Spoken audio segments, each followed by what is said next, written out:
Kevin Peterson, how much of a hold do you think he's left on and off the pitch? Well, there's no doubt Kev was a fantastic player for the England cricket side. He's won a lot of games for England. He's been part of a hugely successful era. But you've probably got to understand from the T20 point of view and my point of view, we've got to look forward to the World Cup and to these games in the Caribbean.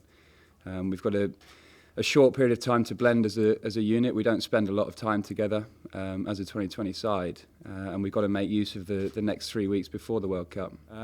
As I say, Kev was a fantastic player, but it's very important that we don't sit in the past, because we'll never improve. And the players in the change room are hugely excited about moving forward and developing our skills, because I mean, we're going to Bangladesh in 3 weeks' time, certainly not as favourites, but with an opportunity to show something different as an England side, and that's playing well in the subcontinent.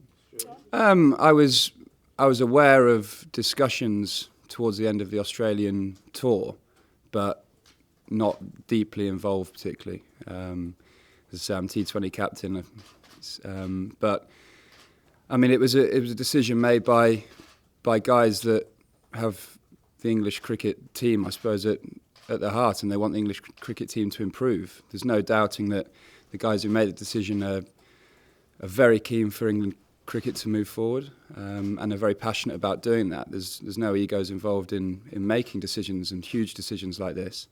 It's about improving results on the field and improving atmospheres off it, and that decision was made. And as T20 captain, I'm really happy with the 15, 16 guys we're taking to the Caribbean and to the World Cup. So that's all I can focus on at this moment in time. We've got to blend some new guys together, and hopefully that'll be a successful combination.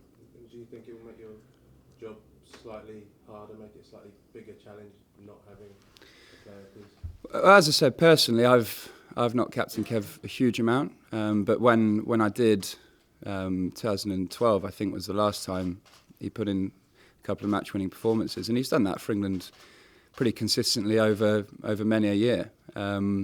But what I will say is that we've won some fantastic games and scored some really good runs without him at the top of the order. Obviously, I've got fond memories of KP from 2010 when he was the kingpin and helping us win that World Cup. But there's opportunities for guys in this side to do that. We've got some very experienced T20 players. We've got some unexperienced guys. But in T20 cricket, experience doesn't really count for a lot. It's guys who can go and get 80 or 40 balls or take 4 for 20 that counts.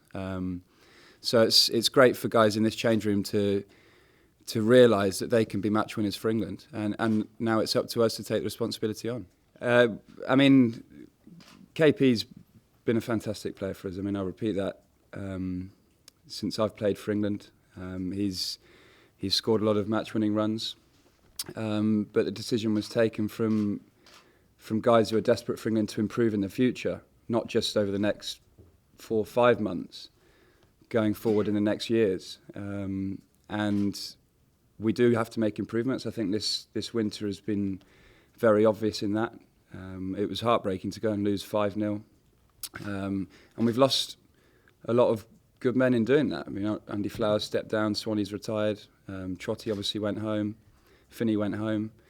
So it's a winter that was a disaster. But we, as an England side, we have to look forward now. We have to learn from that, there's no doubt about that, but we can't dwell on it too much, and we have to make strides forward.